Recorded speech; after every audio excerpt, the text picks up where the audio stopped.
Olá, muito boa noite a todos. Estamos aqui em mais um direto das Estrelas e Ouriços, a rubrica FAC para Pais, um espaço que é vosso, que é de todas as famílias. Hoje vamos estar a conversa, como sempre, nesta rubrica com o Dr. Hugo Rodrigues. Estamos quase aqui a tê-lo connosco e hoje vamos falar de um tema que preocupa as famílias, principalmente nesta altura do regresso às aulas, que é a saúde ocular das nossas crianças. E, portanto, vamos já ter aqui o Dr. Hugo para nos falar sobre este problema que afeta as nossas crianças. Então, doutor, hoje temos aqui um tema muito peculiar, que é a saúde ocular das nossas crianças. Sim, Sabemos que os olhos são o espelho da alma. Esta noite precisamos aqui do seu olho clínico, fazendo aqui um pequeno muitas, trocadilho. muitas expressões aí com a visão, É, exatamente. exatamente, exatamente. Não queria, antes de mais, dizer aqui aos nossos seguidores para visitarem e seguirem a página do Dr. Hugo, Pediatria para Todos, portanto, também para consultarem estas questões e muitas outras que o doutor vai sempre postando, além, claro, das nossas estrelas e ouriços. De vossa, claro, eu ia devolver agora o galhardete, portanto, acho que sim, Eu acho que sim, eu acho que sim. acho que sim. Então, Muito bem, doutor, usou há bocadinho uma expressão que eu acho que é muito interessante, dizer que os olhos são o espelho da alma, e a verdade é que antes de serem o espelho da alma, eu diria que são um dos grandes contactos com o mundo exterior. E se calhar podemos começar mesmo por aí, pelo início, que tem a ver com a importância da informação sensorial que os nossos bebés recebem. Os bebés são seres que nascem sem conhecimento praticamente nenhum do mundo exterior. Provavelmente parece-nos que terão algumas memórias auditivas e mesmo de paladar, mas de visão não, porque dentro da barriga está escuro e, portanto, quando eles passam para este meio exterior, começam a receber imensa informação através da visão. Dos outros órgãos sentidos também, mas hoje vamos focar-nos especificamente na visão. E é interessante nós pensarmos como é que se desenvolve a visão, porque tem a ver com este passar de um ambiente completamente sem estímulos do ponto de vista visual para um ambiente que tem tanta riqueza de estímulos. Luz, brilho, cor, e por isso mesmo a nossa visão ao nascimento ainda não está completamente desenvolvida. Todos nós temos a experiência, eu diria até errada, e eu também estou nesse saco, de acordar, pegar no telemóvel e começar logo a ver alguma coisa. De início parece que aquilo nos faz um bocadinho de confusão, a nossa vista não está preparada para aquela intensidade de estímulos, e é isso que acontece também com os bebés. E por isso é que a natureza, de uma forma protetora, dotou-nos desta incapacidade de ver muito pormenorizadamente de início e irmos desenvolvendo a visão ao longo do crescimento. E esta visão, a forma como se vai desenvolver, é sempre um tema que suscita muitas dúvidas aos pais, tentar perceber quanto é que os filhos veem, como é que os filhos veem. São questões muito frequentes em consulta.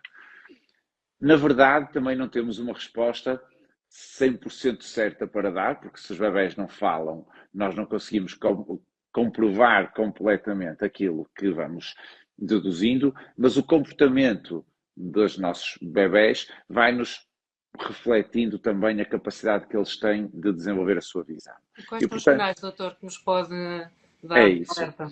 Do ponto de vista visual, o primeiro marco que nós tentamos avaliar para tentar perceber se aquele bebê vê ou não é a sua capacidade de fixação, de fixar o olhar. E aquilo que é suposto é que por volta do mês de idade os bebés já fixem a face da mãe quando está a amamentar, já olham para a cara de quem os tem ao colo. No fundo, são distâncias curtas e são o fixar implica que eles distinguem já provavelmente formas e contrastes e é muito provável que não vejam com a mesma nitidez que nós vemos, mas já conseguem fixar. A partir daí, aquilo que nós vamos observando nos nossos bebés é que por volta dos 2 meses, mais ou menos, eu não queria que tivessem isto com idades muito Tabular rígidas, muito. mas mais ou menos por volta dos 2 meses, o que é suposto é que os nossos bebés já interajam, ou já sigam com o olhar, já tenham algum tipo de interação ao perto. Ou seja, os bebés adquirem a visão ao perto logo nos primeiros meses de vida.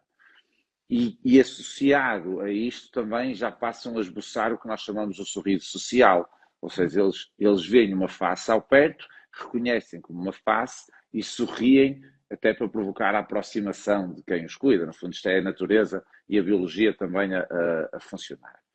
A partir daí, a visão está estabelecida ao perto e vai progredir na capacidade de interagir ao longe.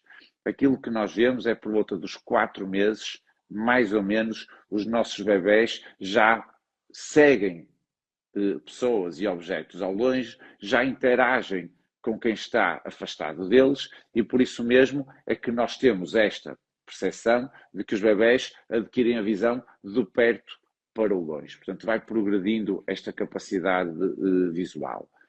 É provável, e eu estou a usar muitas vezes esta palavra provável, mas é propositado, é provável que os nossos bebés ainda não tenham aquela a definição visual que nós temos, mesmo até em termos de cores. Mas eles já distinguem, os contrastes atraem muito também os bebés logo desde o início, principalmente o preto e branco, que é o maior contraste. Nós temos uma série de figuras que usamos a preto e branco para avaliar se os bebés fixam e seguem nos primeiros meses e, portanto, nós temos este desenrolar da visão. Em conjunto com isto, aquilo também que vai ser perceptível é que a partir dos 5, 6, 7 meses, os nossos bebés começam a conseguir coordenar as mãos com aquilo que vem. E o coordenar é começar a tentar alcançar os objetos.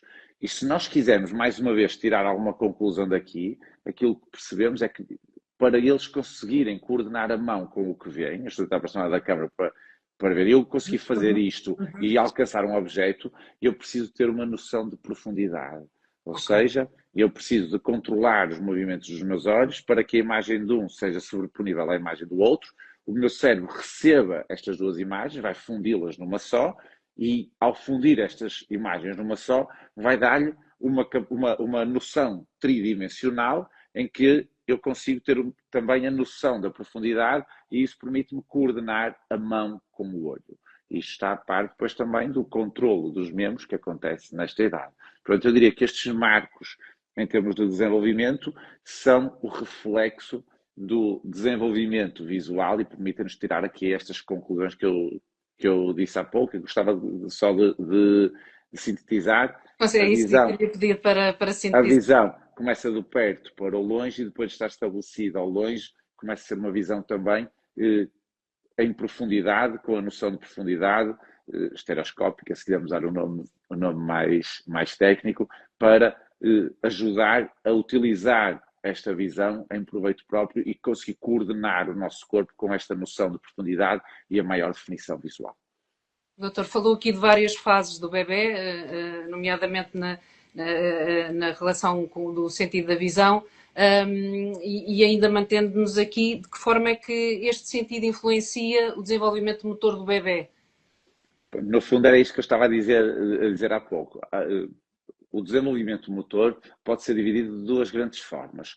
É a motricidade global, é a forma como os bebés aprendem a utilizar os grandes grupos musculares, as diferentes partes do corpo e a posicioná-las para poder desencadear movimento, algum tipo de ação. E depois temos a motricidade fina, que é a forma delicada como nós utilizamos as nossas extremidades e podemos ter movimentos mais detalhados. A visão é importante para as duas, mas em particular para esta motricidade fina. Eu, se quiser utilizar os meus dedos, mais uma vez, tenho que ter uma noção de profundidade, tenho que ter uma noção exata de onde estão os objetos para poder ter um movimento delicado. Inclusivamente, depois, a partir dos 9 meses, mais ou menos, os bebés começam a fazer a pinça, e a pinça é este movimento. Sim. Portanto, eu tenho de ter a visão bem estabelecida para poder ser delicado e com um movimento preciso, utilizar as minhas extremidades de acordo com a informação visual que eu recebo. Para além disso, isto é uma relação direta, para além disso, há uma relação indireta também, que é importantíssima e que tem a ver com o maior conhecimento do meio ambiente. À medida que a visão se vai estabelecendo, eu vou tendo mais informação sensorial, vou conhecendo melhor o ambiente que me rodeia e, portanto, estão criadas as condições para eu progressivamente explorar cada vez mais também o meu corpo, o funcionamento do meu corpo e interagir com o meio ambiente. Claro que também é possível fazê-lo se eu não vir, e os bebés que não têm visão também interagem com o meio ambiente, é óbvio, mas o poder explorar com maior certeza e com maior capacidade o meio ambiente, até através do desenvolvimento motor, tem também a ver com este desenvolvimento da visão, que dá a informação sensorial importante. Certíssimo. Doutor, e há atividades que os pais possam fazer para desenvolver esta coordenação de que falou? Assim, eu aqui sou muito Quer simplista. dar alguma Eu ideia? diria que brincar no chão com um bebé é sempre a melhor forma, e depois quando crescer com uma criança, obviamente, é sempre a melhor forma de estimular todas as competências importantes. Claro que depois chega-se a um ponto em que pode não ser suficiente, mas eu diria que nos primeiros meses é a melhor forma. O falar, o brincar no chão, o ter objetos, e depois, como estamos a falar de visão, obviamente, com cores diferentes, principalmente cores que façam contraste, e isto é importante, já disse há bocadinho, mas é muito importante nos primeiros meses, com brilhos, com intensidades diferentes e às vezes até associar cores a barulhos para compor a informação sensorial. No fundo, quanto mais detalhada e mais diversificada for a informação que o bebê obtém de determinada atividade ou determinados objetos, mais utilidade terá para o desenvolvimento global. Mas eu diria que isto seria importante. Algo que não está propriamente relacionado com a visão ou com o desenvolvimento da visão, mas que não tem interesse nenhum do ponto de vista do desenvolvimento, seja de que área for, são os ecrãs. Não vou estar aqui a dizer que utilizar os Íamos lá chegar. ecrãs. Já Íamos, íamos lá pronto, chegar. não sei o que me perguntar, mas a verdade, as pessoas Íamos lá chegar. têm sempre algum receio de que os ecrãs possam prejudicar a visão. Nós até há pouco tempo atrás achávamos que era inócuo, entretanto saíram estudos que demonstram que a utilização precoce de ecrãs aumenta o risco de miopia, por exemplo, e portanto temos de ter cautela, mas eu nem sequer vou entrar por aí, partindo desse princípio que já percebemos que era demasiado simplista, de que os ecrãs não interferiam com o desenvolvimento da visão, eu diria que eles acabam sempre por interferir, se mais não for com aquela questão da noção de profundidade. Porque um ecrã é sempre algo a duas dimensões. E por muito que a imagem que vemos no ecrã possa ter uma aparência tridimensional, a visão em profundidade precisa de haver mesmo essa tridimensionalidade, precisa de eu olhar para um objeto e perceber que atrás não está focado. Se eu olhar para trás do objeto, o objeto fica desfocado. No fundo, aquilo que nós fazemos com as câmaras fotográficas, ou até com a nossa visão, que percebemos isto, mas isto inconscientemente dá a noção ao cérebro de que temos planos diferentes e, obviamente, os ecrãs aqui não funcionam. Pode E, ser que portanto, a proibição do uso de telemóveis em algumas escolas possa melhorar sim. essa situação. O doutor, Eu acho que sim, embora os telemóveis, estamos a falar em idades mais tardias, sim, até sim, estou a sim. falar em idades precoces. Sim. O doutor falou aí da questão da miopia e dos ecrãs agravarem a situação. Outra dos motivos poderá ser o pouco tempo passado ao ar livre. Claro, claro. Quer-nos falar um bocadinho sobre isto?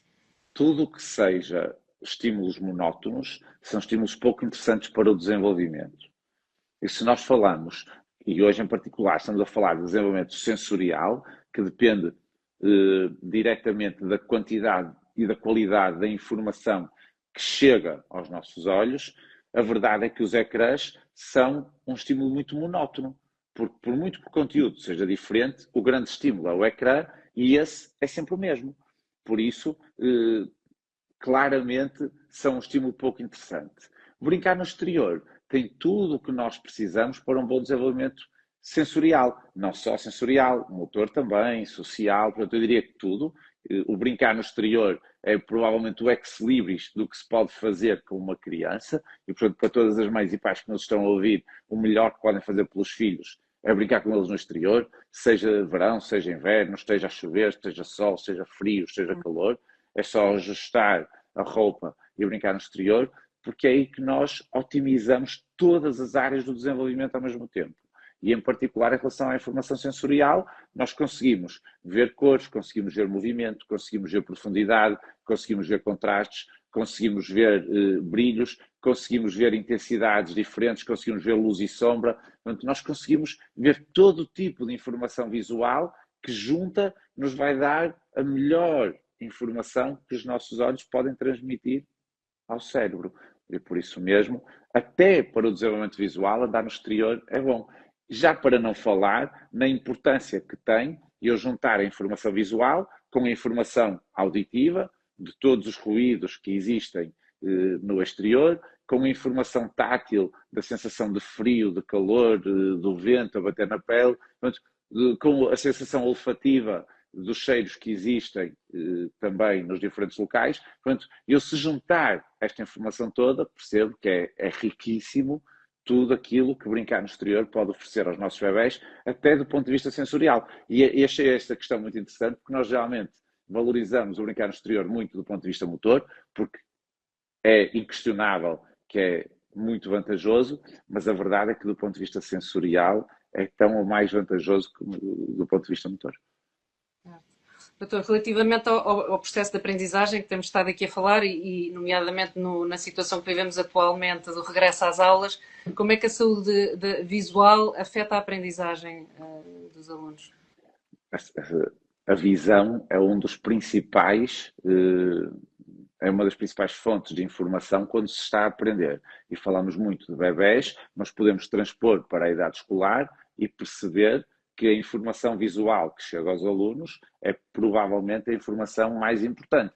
Todos nós sabemos que retemos mais aquilo que estamos a ler do que aquilo que estamos a ouvir. Porquê? Porque quando estamos a ler conseguimos anular grande parte dos outros estímulos e quando estamos a ouvir estamos um bocadinho mais perdidos nessa capacidade de anular os estímulos também. E eu diria que é importantíssimo ter certeza que as crianças veem bem quando entram para o primeiro ciclo.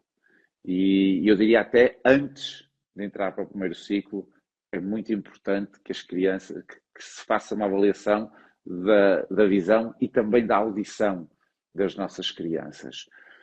Portugal... Poderá ser feito esse rastreio, doutor? Eu ia chegar aí. Portugal tem neste momento, a decorrer, e já há alguns anos, um projeto de rastreio visual precoce, e esse rastreio é feito em todos os centros de saúde aos 2 e aos 4 anos.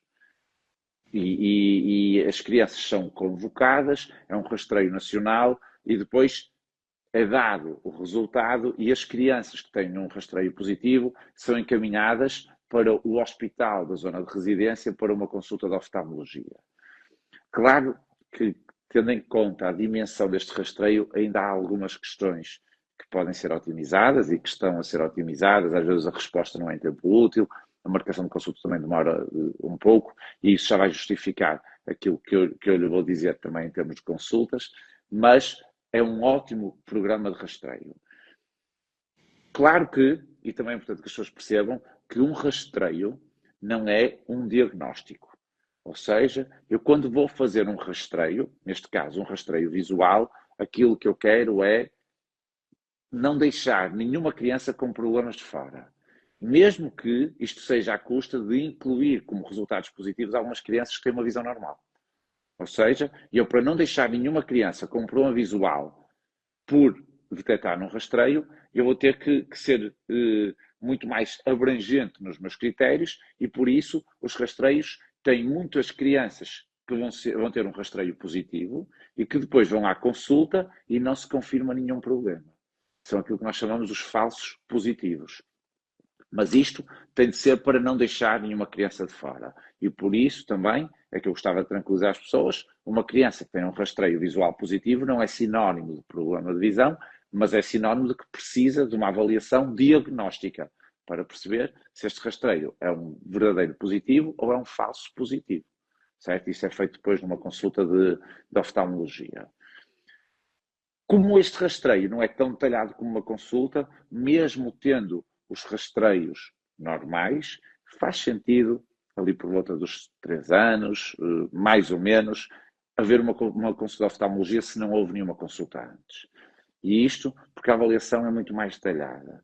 Os 3 anos têm a ver com o próprio desenvolvimento da visão, mas muito com a colaboração da criança.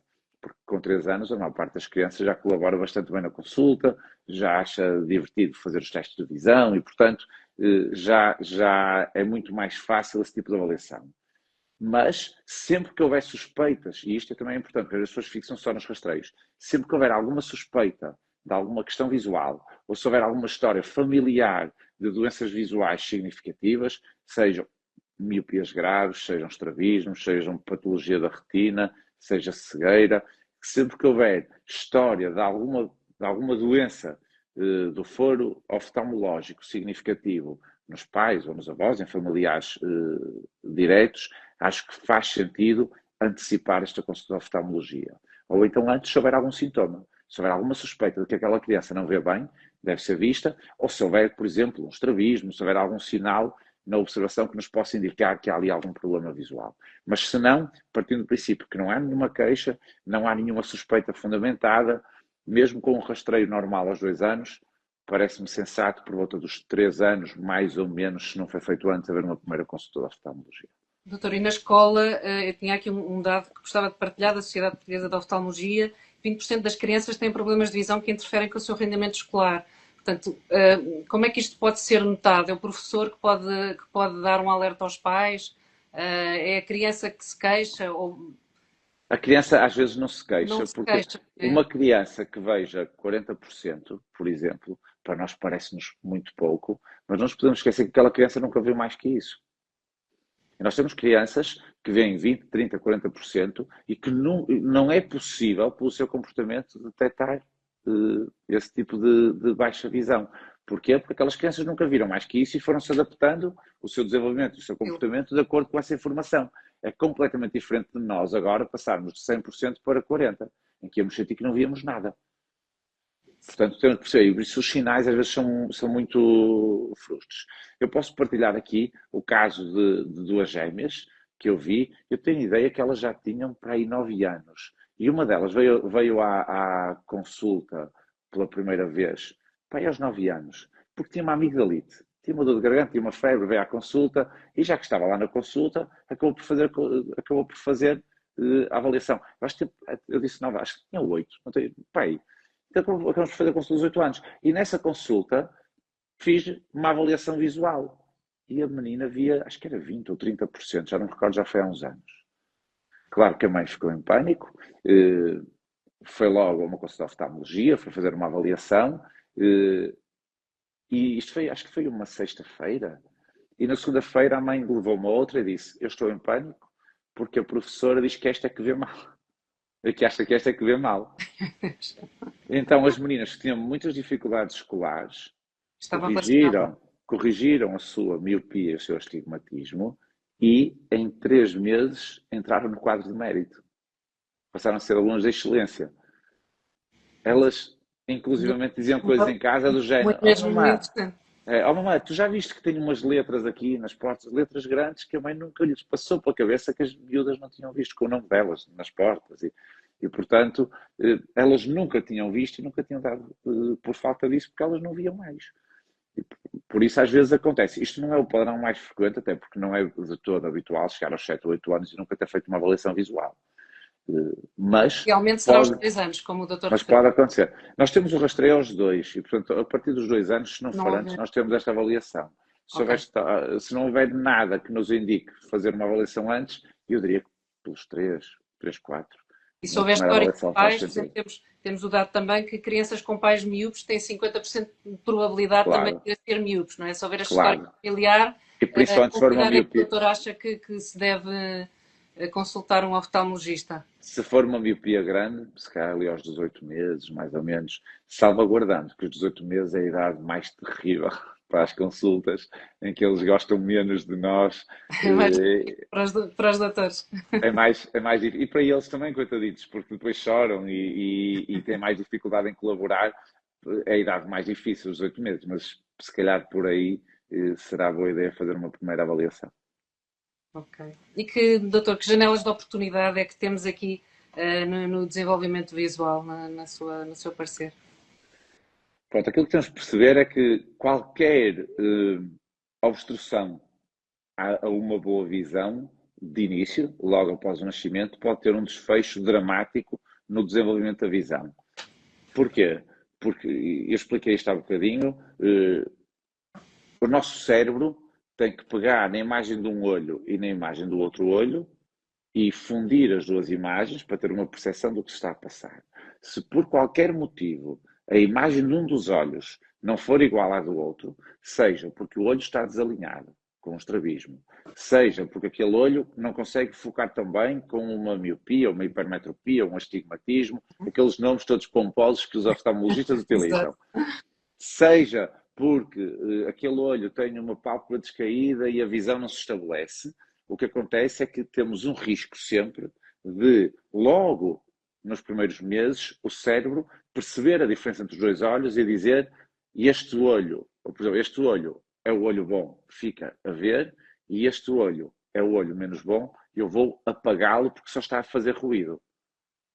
Portanto, as pessoas que têm dificuldade de focar, às vezes nós fechamos um olho para focar melhor. Precisamente se nós estivermos com uma imagem muito sobreponível dos dois, fechamos um para focar melhor. E é isto que acontece. Portanto, o cérebro apaga, só que o problema é que os primeiros meses são cruciais para o estímulo do desenvolvimento da visão. Se não houver um bom estímulo, o cérebro, se apagar o olho, a probabilidade daquele olho ficar com uma visão baixa para sempre é altíssima.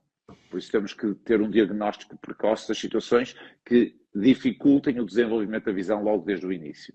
E nos primeiros 2 meses é a visão ao perto, até aos 6 meses muito a questão da visão dos dois olhos e do controlo motor, muita atenção ao alinhamento dos olhos, e eu diria que até aos 6 anos, mais ou menos, nós ainda temos alguma plasticidade a nível cerebral, alguma capacidade do cérebro de recuperar a função que ainda não estava bem estabelecida. A partir dos 6 anos, essa capacidade de recuperar a função é muito mais baixa. E, portanto, a mensagem mais importante é que quanto mais cedo diagnosticamos um problema de visão, melhor. É muito melhor, se for uma coisa congénita, por exemplo, é muito melhor diagnosticar na primeira semana de vida do que aos 2 meses, ou aos 4, ou aos 6, ou ao ano de idade. Mas quanto mais cedo, mesmo que não tenha sido diagnosticado logo, quanto mais cedo melhor, porque a probabilidade de sucesso é sempre mais alta quanto mais precoce for o diagnóstico. E isso é que temos de ter atenção. Atenção principalmente a obstruções, pálpebras descaídas, alguma alteração que pareça no interior do olho, que é difícil, só nós depois as nossas consultas vemos, e estrabismos, porque os estrabismos nos primeiros 3, 4, 6 meses, se for intermitente, é normal, porque o movimento dos olhos ainda não está completamente coordenado, e não nos podemos esquecer que o movimento dos olhos é um controle motor muito fino, mas a partir dos 6 meses não é normal haver estrabismo. E até aos 6 meses só é normal se for intermitente. Se for um estrabismo fixo também não é normal. Gostava de falar só assim do estrabismo, porque às vezes pode passar um bocadinho despercebido, e portanto estrabismo intermitente até aos 6 meses pode ser considerado normal, estrabismo fixo até aos 6 meses é anormal, implica observação, qualquer estrabismo depois dos 6 meses é anormal e implica observação. Pode não ser preciso fazer nenhum tipo de intervenção, mas esta é uma mensagem importante. Ok, obrigado. Infelizmente o nosso tempo está mesmo quase a acabar. É sempre, passa rápido. Passa sempre muito rápido. Queria só colocar-lhe aqui uma última questão muito rápida, que sei que é uma dúvida de muitos pais, que é a periodicidade nas crianças que já usam óculos, que já têm problemas oculares, com que devem ir ao oftalmologista para avaliar se devem mudar de lentes, se não devem, se devem colocá-los em contacto, que é outra questão que nos levaria aqui ainda mais longe, mas pronto. Vai depender de cada caso. Isso eu não considero uma regra. Habitualmente, 6 meses é uma boa prática, mas isto terá de ser o oftalmologista a definir. Haverá casos mais graves em que terá, pelo menos no início, haver uma periodicidade mais curta. Haverá casos em que até depois pode ser uma vez por ano, depois depende da fase de crescimento em que se está. Depende. Depois antes de chegar lá, é preciso não deixar passar em claro, estar atento aos sinais. Se não houver sinais, fazer rastreios, porque um rastreio é sempre a melhor forma de depois chegar a um diagnóstico precoce. Muito bem. Doutor, muito obrigada. É sempre um prazer falar consigo. Queria só deixar um convite. Temos o Dia Mundial da Visão a 9 de outubro, está quase cá. Não sei qual é a sua sugestão. A minha é que vão brincar para a rua, porque ainda estará bom tempo, certamente. Claramente. Com as sugestões das estrelas e ouriços. Aproveitem e façam, também, doutor, façam um dia sem ecrãs. É bom para a visão e é bom para tudo o resto. Portanto, todos os pretextos são bons para ver dias sem ecrãs e, portanto, o dia da visão acho que não é diferente. Ok, muito bem. Obrigada, doutor. Obrigado, Boa eu. noite para todos e obrigada Boa por noite. terem acompanhado aqui nesta live das Estrelas e Ouriços, Faco para a Paz. Boa noite. Obrigado a Boa todos. noite, até à próxima.